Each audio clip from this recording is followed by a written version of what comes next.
everybody, it's that Sunday School Girl of thatsundayschoolgirl.com. Welcome to the lesson for this Sunday, January 22nd. I trust that you had a great week. It was my first official week of my second semester of my second year of law school. Yes, the nuttiest journey of my entire life, but just kind of getting acclimated, got all my big heavy books here, found all my favorite highlighters. Everything is like all laid out and just kind of getting acclimated, used to the schedule, already doing a lot of reading and all of that stuff that comes with the dreaded words law school. But again, I hope your week was great. It is the weekend, and yes, it's already shaping up to be an interesting weekend, but I trust that you and your family have fun things planned, that you'll use the time to connect with one another, refresh yourselves, but most of all, you know what time it is. It's that shameless plug time for Sunday school. And yes, I want you to make sure that that is included in your weekend plans. If you are new around here, welcome. You have just joined the largest cyber community of Sunday school students on the World Wide Web, and it is so exciting that you're here. There are more than 2,500 of us that will generally study this lesson together on this channel, so sometimes it's as many as 3,500. It just sort of depends on how many of us jump in and share. So I'm going to ask you to do that. Share this lesson with someone. Share it with your class. If your teacher maybe is not aware of the resource, please make sure that they're connected, because our community is growing every day. And I am so thrilled that you're here. I pray that you're blessed with your time with us. If you haven't already done so, I just need everybody to look like right there in the corner. There should be like a red button that says subscribe, because I don't want you to miss anything that happens on this channel. I'm going to ask you for one last thing. I want you to make sure that, I guess it's two things technically. I want you to make sure that you've downloaded the free app, that Sunday School Girl app, from your iTunes or Google Play Store. And that way you will always have Sunday School with you on the go. I'm going to open mine up here, but you'll always have it with you on the go. And I'm also going to ask you to make sure, like, I want to be your best friend in Sunday school. So yes, I want you to make sure that there it is right there. There's the app right there. I want you to make sure that you have me bookmarked to your favorites. So that sundayschoolgirl.com is where you can find all the good stuff. There's all kinds of teaching tips and things out there. But okay, I guess I was waiting on some magic to happen, but that's the app. And there's the lesson is there. The videos are there. There are teaching tips there. Sometimes there are even specials and discounts for the store under the promotions tab. So that's where the good stuff happens. You want to make sure that you have the app. That's it. Let's talk about the lesson for this week. Most of our publishers this week agree on the title, Praise God the Creator. I've also seen the title, God Created All in Wisdom. The Bible basis is Psalm 104, verses 1 through 4 and 24 through 30. The Bible truth, Psalm 104 is about how nature explicitly points to God as the intelligent creator. Our memory verse is verse 24. And the lesson aim is that we will ponder the diversity and complexity of God's creation, affirm God's wisdom in ordering the world as he did, and honor God by working to preserve the world's magnificent natural diversity. Psalm 104 is our next stop in our 5-week journey through Psalms. Now, we know by now that the Psalms are a collection of poems or songs. This particular psalm has no title. It's actually a majestic hymn of praise. What is praise? Well, by definition, it's the expression of adoration for something or someone. And in the last couple of weeks' lessons, we have seen that we are to offer praise to God for who he is and for what he's done. Now, this particular psalm is attributed to David as its writer, and he seems to combine two really big ideas from the creation story in Genesis. First, he sings of the creation itself, addressing God's creative work. And then secondly, he sings of God's providence. So as we look at the lesson itself, take note, and I hope you have your pens out. He opens with, "Bless the Lord, O my soul." Now note that this seems to be like the bookends of this particular psalm. It's verse 1, and it's also verse 35. Psalm 103 also ties very closely to Psalm 104, and he's used this same language in Psalm 103. Bless the Lord, O my soul. So what is the big idea here? The idea is that he is commanding himself to praise God. Even as a worship leader, before he can lead anyone else or point anyone else to the wonders of God, he had to command himself to praise God. And there are times like that for us too, where we have to command ourselves. We command ourselves to worship God because of his wonders and because of what is all around us. And here he knows that he's called to worship God in spirit and in truth, and to worship him from his innermost being. So he calls himself to worship. And he does this by reflecting on God's glory in the natural world. There are times that we will experience things in life, stresses, disappointments, letdowns, and it seems that they come to cloud our space or to make us feel like pressures are insurmountable. But we ourselves reserve the right to command ourselves to praise God. That we have the ability to lift ourselves out of places that are seemingly dark and want to keep us confined. And we can look at things outside of ourselves, look at things in the natural world, and cause ourselves to praise God from that place. So what is it that we see? What causes us to praise God? For what sake of, or what wonders are we worshiping God? Well, here David gives us a list, and he lists them one after the other. And they're basically in three categories. And he speaks expressively about creation. He almost follows the creation story in Genesis, so it's nice almost to lay them side by side, and you see the very hand of God throughout it all. First, we see God, first of all, who has a very royal image, and he has a majestic image. He's clothed even in a superior way. And note in the lesson, he's not just great, but he is very great. He's so great that when he dresses himself, he goes to his own closet and he chooses to dress himself in light. Not literal light, but in pureness and in radiance. 1 John 1:15 says, "Then this is the message which we have heard of him and declare unto you, that God is light, and in him is no darkness at all." So his pureness, his radiance. We see similar language as we continue to look on, and we look at just the magnificence of him, and even how he builds his own habitation, that he lays the beams of his chamber in the waters. Very similar to Isaiah 66:1. God also said, "The heaven is my throne and the earth is my footstool. Where is the house that ye build unto me, and where is my place of rest?" So we see here that he is so awesome. The creator is so awesome that even his chambers are built up on the water, and he rides on the clouds like a chariot, and he walks on the wings of the wind.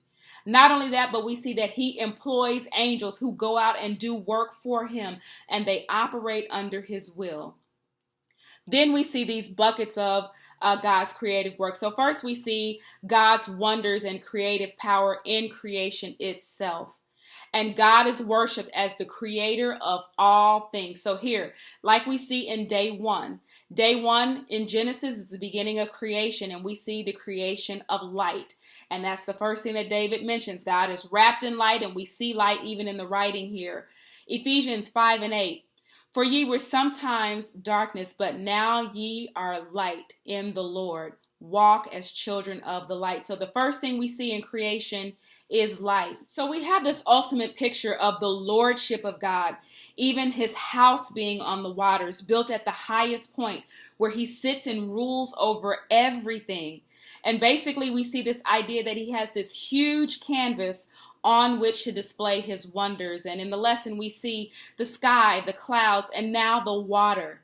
Genesis 1:6 says, "And God said, let there be a firmament in the midst of the waters, and let it divide the waters from the waters." And so now we have the separation of land from water. The reference in the creation story is where everything was once covered by water, but God had to create a place for man. And at his very word, he rebuked water. The sound of his voice caused mountains to rise and valleys to sink, so that water again would never cover the earth.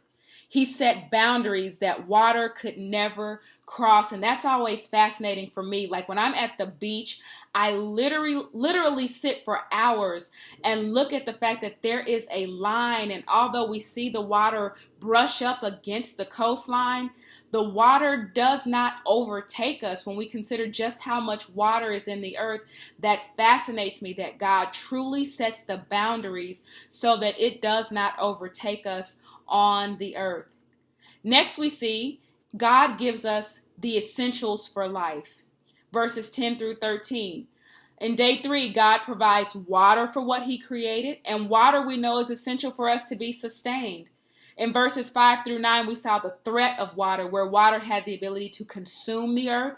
But again, God contained it and gave it boundaries and made it so that it would sustain us. Verses 14 and 15 tells us that God supplies us with food. So God created trees and vegetation in the 3rd day of creation, and he knew that it would be necessary. It would be the substance that we would need to survive. And so we see the provision of God. Next, in verses 16 through 18, we see that God provides a place of habitation, even for the birds and for the goats. And so the 3 things we see are water, food, and shelter. Next, we see that God in his providence rules and regulates times and seasons.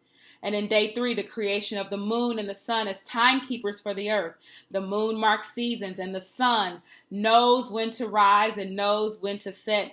And again, back to that whole beach thing, if you've been with me or followed me for a while, you know that my absolute favorite scene in nature is the sunset. And it fascinates me that the sun doesn't need anyone to tell it when to rise and when to set. And it comes up in the same place. It rises in the east and it sets in the west. So it is a keeper of time.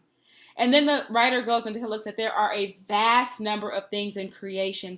There's lots of variety, like God displayed masterful creative genius, and that the earth is full of his possessions.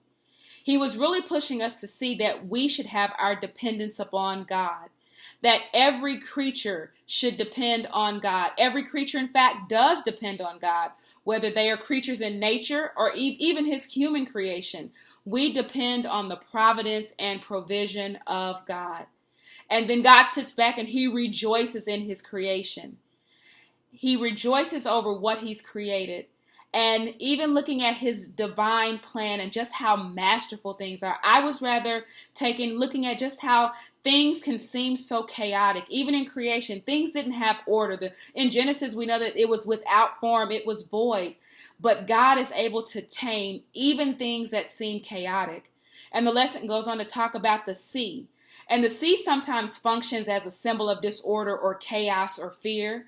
And even in creation, God makes a place for the sea and he sets boundaries for it. And in the flood back in Genesis, he set boundaries for it and even made a promise through a rainbow that we won't do this again. He would not destroy the earth by water again. And so even over things that don't seem like they can be controlled, God has the ability to speak. If you remember in the New Testament, even when the sea was boisterous, Jesus stilled the sea and the wind with his voice and caused them to obey. And so again, things that seem chaotic, God has control over all creation and he has the ability to tame it. Again, we depend on God, our dependence on God. And really the central idea of this poem is about meditating, praising, and worshiping God when we understand that he is in control of everything, that he created everything, and he sustains everything. Interestingly enough, the writer includes a point again about waiting, and we saw that last week, that praise waits on God. And here in the lesson, there's a point of silence, a point of waiting that talks about, again, how we worship God.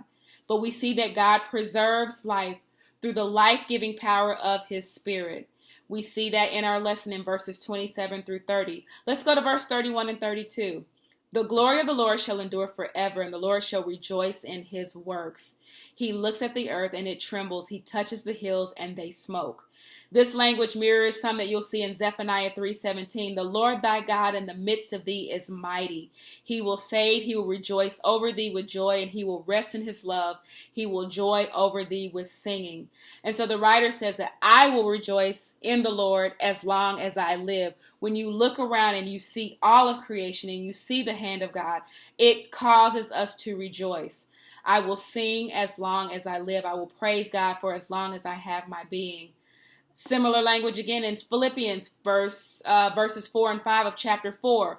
Rejoice in the Lord always. And again, I say rejoice. Let your moderation be made known to all men that the Lord is at hand. So our praise shouldn't even be a secret. When we command ourselves to praise God, we influence the area around us because we bring something special when we recognize the glorious hand of God in the midst of us. In the middle of this awing worship experience, there is a surprising note at the end about sin.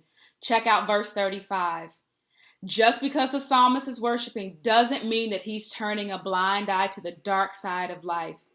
He's not unaware that there is misery and struggle and injustice in the world. And yet, the logical sequence for those who reject God as creator was that they would be consumed from the earth and the wicked would be no more. Paul writes very similarly about this in Romans chapter 1, and he speaks of the guilt and consequences due to those who reject God as the creator because they are worshiping the creature more than the creator. But he doesn't let such an awesome psalm end on a dark note. He ends it just like he began it, calling for another arousing round of giving God praise, a command. Bless the Lord, O my soul. It is a praise to bless the Lord. And praise is the fitting response of the creature to the creator. Here are my key learnings from this week. We've seen this repetition of bless the Lord, O my soul. And in my study, the word bless is often a term that's associated with kneeling. And kneeling is really about being in a position. And so as I look at this lesson this week, it really struck me that we must put ourselves in a position to worship God. And how do we do that? We worship God with humble spirits, open hearts, offering praise that is due to Him. Secondly, God takes pleasure in His creation. God's joy is in the creature that He created, and the creature's joy is in the Lord. And how incredible it is when those come together. Anything that stifles or dims God's glory should be removed, and nothing should get in the way of our worship. The reason we exist is for His purpose, and that is to reveal His glory. Next, life comes to us as a gift. The Bible tells us that in Him we live, we move, and we have our very being. So every single one of us depends on God to be sustained. And whether anyone acknowledges it or not, we do not exist without the divine providence of God. And God gives us life, and He's provided for us to be sustained. Time is given by God, and it is controlled by God, and all of our time is in His hand. And the last thing is, no matter how frightening something may appear, no matter how chaotic or overwhelming aspects of our life may seem to be, God holds it all in His hand, and He has the ability, even by His word, to bring order to things that are chaotic, to bring stillness to things that seem like they're out of control. He is the creator. He is the life giver. This is the lesson for this week. I can't wait to hear what you got out of the lesson. And if there's anything great that comes out in your classes, of course, I want you to share it. Leave me comments down below. Let me know what you studied and if I need to go back and pick up some tidbits somewhere. And I'm excited about this week's lesson. I hope you have a great class. I will see you in Sunday school. Have a super fantastic and wonderful weekend. Bye-bye, everybody. Yeah, yeah, yeah, yeah.